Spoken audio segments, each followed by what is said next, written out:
ನಮಸ್ಕಾರ ಸ್ನೇಹಿತರೆ, ಎಲ್ಲರಿಗೂ ಕಾವೇರಿ ಕುಕಿಂಗ್ ಚಾನಲ್ಗೆ ಸ್ವಾಗತ.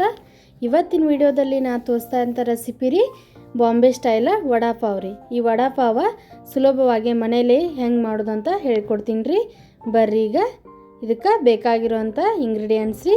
ಈಗ ನಾನಿಲ್ಲಿ ಒಂದು 3 ಆಲೂಗಡ್ಡೆ ಕುದಿಸಿ ಇಟ್ಕೊಂಡಿನಿ ರೀ, ಅದನ್ನು ಸಿಪ್ಪೆ ತೆಗೆದು ಇಟ್ಕೊಂಡಿನಿ ರೀ. ಮತ್ತಿಲ್ಲಿ ಒಂದು ಸಣ್ಣದಾಗಿ ಹೆಚ್ಚಿ ಈರುಳ್ಳಿ ಇಟ್ಕೊಂಡಿನಿ ರೀ, ಮತ್ತು ಒಂದು ಸ್ವಲ್ಪ ಕರಿಬೇವು ಸೊಪ್ಪು ರೀ. ಆಮೇಲೆ ಇಲ್ಲಿ ನಾನು ಶುಂಠಿ ಮತ್ತು ಬೆಳ್ಳುಳ್ಳಿ ಸ್ವಲ್ಪ ಹಸಿ ಮೆಣಸಿನ್ಕಾಯಿ ಪೇಸ್ಟ್ ಮಾಡಿ ಇಟ್ಕೊಂಡಿನಿ ರೀ, 3 ಸೇರಿಸಿ. ಈಗ ಇದಕ್ಕೆ ಒಂದು ಒಗ್ಗರಣೆ ಕೊಟ್ಕೊಳ್ಳೋಣ ರೀ. ಅದಕ್ಕೆ 1 ಟೇಬಲ್ ಸ್ಪೂನ್ ಅಷ್ಟು ಎಣ್ಣೆ ಹಾಕ್ಕೊಂಡಿನಿ ರೀ ನಾ ಬಾಳ್ಗೆ ಒಳಗೆ. ಎಣ್ಣೆ ಕಾದ್ಮೇಲೆ ಒಂದು ಸ್ವಲ್ಪ ಕರಿಬೇವು ಸೊಪ್ಪು ರೀ, ಈ ಥರ ಸಣ್ಣದಾಗಿ ಈ ಥರ ಕಟ್ ಮಾಡಿ ಇಟ್ಕೊಂಡಿನಿ ರೀ, ಅದನ್ನು ಹಾಕ್ಕೊಳಕತ್ತೀನಿ ರೀ. ನೀವು ಬೇಕಂದ್ರೆ ಹಾಕೋಬೋದು ರೀ, ಇಲ್ಲಾಂದ್ರೆ ಸ್ಕಿಪ್ ಮಾಡಿದ್ರು ನಡಿತೈತೆ ರೀ. ಈಗ ಇದು ಫ್ರೈ ಆದಮೇಲೆ ನಾನು ಸಣ್ಣದಾಗಿ ಹೆಚ್ಚಿಟ್ಕೊಂತ ಈರುಳ್ಳಿ ಹಾಕೊಳತ್ತೀನಿ ನೋಡ್ರಿ. ಇದಕ್ಕೆ ಜಾಸ್ತಿ ಈರುಳ್ಳಿ ಹಾಕ್ಕೊಳಕ್ಕೆ ಹೋಗ್ಬೇಡ್ರಿ, ಅಷ್ಟೇ ನೋಡ್ಕೊಂಡು ಹಾಕ್ಕೊಳ್ರಿ. ನಾನಿಲ್ಲಿ ಒಂದು ಮೀಡಿಯಮ್ ಸೈಜ್ ಈರುಳ್ಳಿನ ಕಟ್ ಮಾಡಿ ಹಾಕ್ಕೊಂಡಿನಿ ರೀ.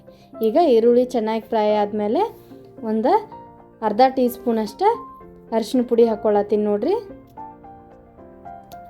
ಮಸ್ತ್ ನಿಮ್ಗೆ ಸ್ಟ್ರೀಟ್ ಸೈಡ್ ಸಿಗ್ತೈತ್ರಲ್ಲ, ಅದೇ ಥರ ವಡಾಪಾವ ಮನೆಯಲ್ಲೇ ಸುಲಭವಾಗಿ ಮಾಡ್ಕೋಬೋದು ನೋಡ್ರಿ. ಟೇಸ್ಟ್ನು ಅದೇ ಥರನ ಇರ್ತೈತೆ ನೋಡ್ರಿ. ಈಗ ನಾನಿಲ್ಲಿ ಹಸಿಮೆಣ್ಸಿನ್ಕಾಯಿ ಪೇಸ್ಟ್ ಮತ್ತು ಬೆಳ್ಳುಳ್ಳಿ ಶುಂಠಿ 3 ಸೇರಿಸಿ ಪೇಸ್ಟ್ ಮಾಡ್ಕೊಂಡಿನಿ ಅಲ್ರಿ, ಅದನ್ನ ಹಾಕ್ಕೊಂಡು ಒಂದು ಸ್ವಲ್ಪ ಹಸಿ ಸ್ಮೆಲ್ ಹೋಗೋವರೆಗೂ ಈ ಥರ ಫ್ರೈ ಮಾಡ್ಕೋಬೇಕ್ರಿ. ಈಗ ನೋಡಿರಿ ಹಸಿ ಸ್ಮೆಲ್ ಹೋಗೋವರೆಗೆ ಫ್ರೈ ಮಾಡಿ ಇಟ್ಕೊಂಡಿದ್ರಿ. ಈಗ ಇದಕ್ಕೆ ಒಂದು ಅರ್ಧ ಟೀ ಸ್ಪೂನ್ ಅಷ್ಟು ಗರಂ ಮಸಾಲ ಹಾಕ್ಕೊಳತ್ತೀನಿ ನೋಡ್ರಿ ನಾನು. ನೀವು ಇದಕ್ಕೆ ಚಾಟ್ ಮಸಾಲನೂ ಹಾಕ್ಕೋಬೋದ್ರಿ. ನನ್ನ ಕಡೆ ಈಗ ಚಾಟ್ ಮಸಾಲ ಇಲ್ಲರಿ, ಹಾಗಾಗಿ ನಾನು ಅದ್ರ ಬದಲಾಗಿ ಒಂದು ಅರ್ಧ ಲಿಂಬೆ ಹಣ್ಣಿನ ರಸ ಹಿಂಡ್ಕೊಳತ್ತೀನಿ ನೋಡ್ರಿ. ಇದು ಹಾಕ್ಕೊಂಡು ಇದಕ್ಕೆ ರುಚಿ ತಕ್ಕಷ್ಟು ಉಪ್ಪು ಹಾಕ್ಕೊಳ್ಳೋಣ್ರಿ. ಇದನ್ನು ಚಲೋ ತಂಗೆ ಮಿಕ್ಸ್ ಮಾಡ್ಕೊಂಡು ಈಗ ಏನು ಮಾಡೋಣಂದ್ರೆ ಗ್ಯಾಸ್ ಆಫ್ ಮಾಡಿ ಬಿಡೋಣ್ರಿ. ಈಗ ಗ್ಯಾಸ್ ಆಫ್ ಮಾಡೀನಿ. ಈಗ ನಾನು ಇಲ್ಲಿ ಕುದಿಸ್ಕೊಂಡಿರೋಂಥ ಆಲೂಗಡ್ಡೆ ಇತ್ತಲ್ಲ, ಅದನ್ನು ಚಲೋ ತಂಗೆ ಸ್ಮ್ಯಾಶ್ ಮಾಡಿ ಇಟ್ಕೊಂಡಿನಿ ರೀ. ಅದನ್ನ ಇದ್ರ ಜೊತೆ ಮಿಕ್ಸ್ ಮಾಡ್ಕೊಂಡ್ರಿ. ನಾವು ಗ್ಯಾಸ್ ಆನ್ ಮಾಡ್ಕೊಂಡು ಈ ಥರ ಮಿಕ್ಸ್ ಮಾಡ್ಕೊಂಡ್ರೆ ಇದು ನೀರು ಬಿಡ್ಕೋತೈತ್ರಿ, ಅವಾಗ ಕೈಗೆಲ್ಲ ಅಂಟ್ಕೋತೈತ್ರಿ. ಇದು ಮಾಡ್ಕೊಂಡು ಮಿಕ್ಸ್ ಮಾಡ್ಕೋಬೇಕ್ರಿ. ಮೇಲ್ಗಡೆ ಸ್ವಲ್ಪ ಕೊತ್ತಂಬರಿ ಸೊಪ್ಪು ಉದುರ್ಸ್ಕೊಂಡಿನಿ ರೀ. ಈಗ ಇದನ್ನು ಒಂದು 5 ನಿಮಿಷ ಆರಾಕ ಬಿಡೋಣ್ರಿ. ಈ ಥರ ಆರಿದ ಮೇಲೆ ನಾವು ವಡಾ ಮಾಡ್ಕೋಬೋದ್ರಿ, ಇಲ್ಲಾಂದ್ರೆ ಕೈಗೆ ಅಂಟ್ಕೊಳ್ತೈತ್ರಿ. ಹಾಗಾಗಿ ಒಂದು 5 ನಿಮಿಷ ಆರಾಕ ಬಿಡೋಣ್ರಿ. ಈಗ ಅಷ್ಟರೊಳಗೆ ಇದಕ್ಕೆ ಬೇಕಾಗಿರೋಂಥ ಬ್ಯಾಟ್ರಿ ರೆಡಿ ಮಾಡ್ಕೊಂಡು ನೋಡ್ರಿ, ವಡಾ ಬ್ಯಾಟ್ರಿ ರೀ. ಈಗ ಒಂದು ಪಾತ್ರೆ ತೊಗೊಂಡಿನಿ ರೀ, ಅದಕ್ಕೆ ನಾ ಇಲ್ಲಿ 1 ಕಪ್ ಕಡ್ಲೆ ಹಿಟ್ಟು ತೊಗೊಂಡಿನಿ ನೋಡ್ರಿ. ನಿಮ್ಗೆ ಎಷ್ಟು ಬೇಕು ನೋಡ್ಕೊಂಡು ಹಾಕ್ಕೊಳ್ರಿ ನೀವು. ಮತ್ತು ಇದಕ್ಕೆ ನಾ ಇಲ್ಲಿ ಏನು ಮಾಡತ್ತೀನಂದ್ರೆ ಒಂದು ಅರ್ಧ ಟೀ ಸ್ಪೂನ್ ಅಷ್ಟು ಅಡುಗೆ ಸೋಡಾ ಹಾಕ್ಕೊಳಕತ್ತೀನಿ ರೀ. ಮತ್ತು 1 ಟೀ ಸ್ಪೂನ್ ಅಷ್ಟು ಅಜ್ವಾನ ಈ ಥರ ತಿಕ್ಕಿ ಹಾಕ್ಕೋತೀನಿ ರೀ. ಅಜ್ವಾನ ಹಾಕೋದ್ರಿಂದ ಕಂಪಾಗಿ ಬರ್ತಾವ್ರಿ ವಡಾ, ಹಾಗಾಗಿ ಅಜ್ವಾನ ಹಾಕ್ಕೊಳಕತ್ತೀನಿ ರೀ. ನೀವು ಅಜ್ವಾನ ಇಲ್ಲ ಅಂದ್ರೆ ಜೀರಿಗೆನೂ ಹಾಕೋಬೋದ್ರಿ ಇಲ್ಲಿ.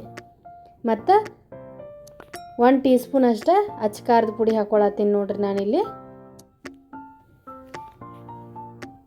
ಮತ್ತಿಲ್ಲಿ ರುಚಿಗೆ ತಕ್ಕಷ್ಟು ಉಪ್ಪು ಹಾಕ್ಕೊಳ್ತೀನಿ ರೀ. ಈಗ ಉಪ್ಪು ಹಾಕ್ಕೊಂಡು ಇದನ್ನು ಚಲೋ ತಂಗೆ ಮಿಕ್ಸ್ ಮಾಡ್ಕೊಳ್ರಿ.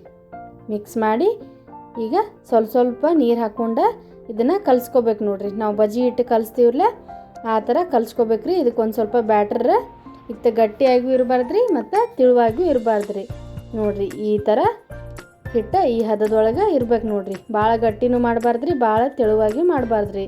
ವಡಾಕ ಅಂಟ್ಕೋಬೇಕಲ್ರಿ ಹಿಟ್ಟು, ಹಾಗಾಗಿ ಈ ಥರ ಹದದೊಳಗೆ ಇರ್ಬೇಕ್ರಿ.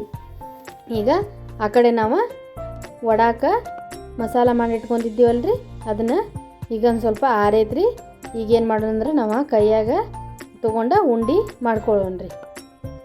ನೀವು ಬೇಕಂದ್ರೆ ರೌಂಡ್ ಶೇಪ್ನಾಗೂ ವಡಾ ಮಾಡ್ಕೋಬೋದ್ರಿ, ಇಲ್ಲ ವಡಾ ಥರನೂ ಮಾಡ್ಕೋಬೋದು ನೋಡ್ರಿ. ನಾನಿಲ್ಲಿ ಕೈಯಾಗ ವಡಾ ಥರ ತಟ್ಕೋತೀನಿ ನೋಡ್ರಿ. ಈ ಥರ ಚಪ್ಪಗೆ ಮಾಡ್ಕೊಂಡು ಇಟ್ಕೋತೀನಿ ರೀ. ಇದೇ ಥರ ಅಷ್ಟು ಮಾಡಿಟ್ಕೋತೀನಿ ರೀ ವಡಾ ನಾನು. ನನ್ನ ಚಾನಲ್ನ ಯಾರು ಹೊಸದಾಗಿ ನೋಡತ್ತೀರಿ ಪ್ಲೀಸ್ ಸಬ್ಸ್ಕ್ರೈಬ್ ಮಾಡ್ಕೊಳ್ರಿ ಮತ್ತು ಸಪೋರ್ಟ್ ಮಾಡಿರಿ. ಈಗ ಇದೇ ಥರ ಮಾಡಿಟ್ಕೊಂಡಿನಿ ನೋಡ್ರಿ. ನಾನಿಲ್ಲಿ ವಡಾ ಥರ ಮಾಡಿಟ್ಕೊಂಡಿನಿ. ನೀವು ಬೇಕಂದ್ರೆ ಗುಂಡ್ಗೆ ರೌಂಡಾಗಿ ಮಾಡ್ಕೋಬೋದ್ರಿ. ಈಗೇನು ಮಾಡೋಣಂದ್ರೆ ಈ ಬ್ಯಾಟ್ರ ಒಳಗಿದನ್ನು ಈ ಥರ ಅದ್ದಿ ಒಂದು ಸ್ಪೂನ್ ಸಹಾಯದಿಂದ ಸುತ್ತಲೂ ಎಲ್ಲ ಬ್ಯಾಟ್ರ್ ಅಂಟ್ಕೊಳ್ಳಂಗೆ ಮಾಡ್ಕೊಂಡ್ರಿ. ಬೇಕಂದ್ರೆ ಕೈಯಲ್ಲೂ ಮಾಡ್ಕೋಬಹುದು ರೀ. ಆ ಕಡೆ ನಾನು ಡೀಪ್ ಫ್ರೈಗೆ ಎಣ್ಣೆ ಕಾಯಕ್ಕಿಟ್ಟಿದ್ದೆ ರೀ. ಎಣ್ಣೆನೂ ಕಾದದ್ರಿ. ಈಗ ನೋಡಿರಿ ಈ ಥರ ನಿಧಾನಕ್ಕೆ ಬಿಟ್ಕೊಳತ್ತೀನಿ ರೀ. ನೀವು ಬೇಕಂದ್ರೆ ಸ್ಪೂನ್ದಲ್ಲೇನು ಬಿಟ್ಕೋಬೋದು ರೀ. ನಾನು ಈ ಥರ ಕೈಯಿಂದ್ರನ ಎಣ್ಣೆ ಒಳಗೆ ಬಿಡಾತೀನಿ ನೋಡಿರಿ. ನಿಮ್ಮ ಕಡಾಯಿ ಒಳಗೆ ಎಷ್ಟು ಹಿಡಿಸ್ತಾವ್ರಲ್ಲ ಅಷ್ಟು ವಡೆ ಹಾಕ್ಕೋಬೋದು ನೋಡಿರಿ. ಈ ಥರ ಹಾಕ್ಕೊಂಡಿದ್ದನ್ನ ಎರಡು ಸೈಡ ಚೆನ್ನಾಗಿ ಗೋಲ್ಡನ್ ಬ್ರೌನ್ ಬರೋವರೆಗೂ ಫ್ರೈ ಮಾಡ್ಕೋಬೇಕು ನೋಡಿರಿ. ಈ ವಡೆ ಮಸ್ತ್ ಟೇಸ್ಟಿಯಾಗಿರ್ತಾವೆ ನೋಡಿರಿ. ಈ ಥರ ನಾನು ಎರಡು ಸೈಡ ಇದನ್ನು ನಿಧಾನಕ್ಕೆ ಈ ಥರ ಹೊಳ್ಸ್ಕೋಬೇಕು ನೋಡಿರಿ. ನೀವು ಫಸ್ಟಿಗೆ ಉರಿನ ಹೈ ಫ್ಲೇಮ್ನಾಗ ಇಟ್ಕೊಳ್ರಿ. ಆಮೇಲೆ ವಡೆ ಹಾಕಿದ ಮೇಲೆ ಒಂದು ಸ್ವಲ್ಪ ಮೀಡಿಯಮ್ ಫ್ಲೇಮ್ನಾಗ ಉರಿ ಇಡಬೇಕು ನೋಡಿರಿ. ಈಗ ನೋಡಿರಿ ವಡೆ ರೆಡಿ ಆಗ್ಯಾವ್ರಿ. ಮತ್ತು ನನ್ನ ಈ ವಿಡಿಯೋ ಇಷ್ಟ ಆಗಿತ್ತಂದ್ರೆ ಪ್ಲೀಸ್ ಲೈಕ್ ಮಾಡಿರಿ ಮತ್ತು ಶೇರ್ ಮಾಡಿರಿ. ನಿಮ್ಮ ಅನಿಸಿಕೆನ ಕಮೆಂಟ್ ಬಾಕ್ಸ್ದಾಗ ತಿಳಿಸ್ರಿ. ಈಗ ವಡೆ ಎರಡು ಸೈಡ ಚೆನ್ನಾಗಿ ಬೇಯ್ದಾವ್ರಿ. ಈಗ ಇದನ್ನು ತೆಗೆದಿಟ್ಕೋತೀನಿ ನೋಡಿರಿ. ಇದೇ ಥರ ಎಲ್ಲ ವಡೆ ಮಾಡಿಟ್ಕೋತೀನಿ ರೀ ನೋಡ್ರಿ. ಈಗ ವಡೆ ರೆಡಿ ಆಗ್ಯಾವ್ರಿ. ನಾನೊಂದು ಸ್ವಲ್ಪ ಮೆಣಸಿನ್ಕಾಯಿನೂ ಅದ್ರಾಗ ಫ್ರೈ ಮಾಡಿಟ್ಕೊಂಡೀನಿ ರೀ. ಈಗ ಬಣ್ಣ ಕಟ್ ಮಾಡ್ಕೊಳತ್ತೀನಿ ನೋಡಿರಿ. ನೀವು ವಡೆ ಪಾವ್ ಬಣ್ಣ ಸಿಗ್ತಾವ್ರಿ, ಅದನ್ನು ತೊಗೊಂಡು ಬರ್ಬೋದು ರೀ. ನಾ ಇಲ್ಲಿ ಬಣ್ಣ ತೊಗೊಂಡಿನಿ ನೋಡಿರಿ. ಈಗ ಒಂದು ಸೈಡ ಟೊಮೆಟೊ ಸಾಸ್ ಹಚ್ಕೊಳಕತ್ತೀನಿ ರೀ. ನೀವು ಇದಕ್ಕೆ ಬೇಕಂದ್ರೆ ಗ್ರೀನ್ ಚಟ್ನಿನೂ ಮಾಡ್ಕೋಬೋದು ರೀ. ನನ್ನ ಹಳೆ ವಿಡಿಯೋದಲ್ಲಿ ರೆಸಿಪಿ ವಿಡಿಯೋ ಹಾಕಿದ್ದೀನಿ ರೀ, ಗ್ರೀನ್ ಚಟ್ನಿ ಹೆಂಗೆ ಮಾಡೋದಂತ ಹೇಳಿ, ಅದನ್ನು ನೋಡಿರಿ. ಮತ್ತೊಂದು ಸೈಡ ಶೇಂಗಾ ಚಟ್ನಿ ಹಾಕ್ಕೊಳತ್ತೀನಿ ರೀ. ಈ ಥರ ಮಧ್ಯದಾಗ ವಡೆ ಇಟ್ಕೊಂಡ್ರೆ ನಮ್ಮ ಸಂಜೆ ಟೈಮ ಸ್ನ್ಯಾಕ್ಸಿಗೆ ವಡೆ ಪಾವ್ ರೆಡಿ ಆಯ್ತು ನೋಡಿರಿ. ಮಕ್ಕಳಿಗೆ ಸಾಯಂಕಾಲ ಮಾಡಿಕೊಡ್ರಿ, ಮಸ್ತ್ ಟೇಸ್ಟಿಯಾಗಿರ್ತಾವೆ ನೋಡಿರಿ. ಇದೇ ಥರ ನೀವು ಮಾಡಿ ನೋಡಿರಿ. ಮಕ್ಕಳು ಇಷ್ಟಪಟ್ಟು ತಿಂತಾರ್ರಿ ಮತ್ತು ದೊಡ್ಡವ್ರಿಗೂ ಇಷ್ಟ ಆಗ್ತೈತೆ ನೋಡಿರಿ. ನನ್ನ ವಿಡಿಯೋ ನೋಡಿದ್ದಕ್ಕಾಗಿ ಧನ್ಯವಾದಗಳು ರೀ.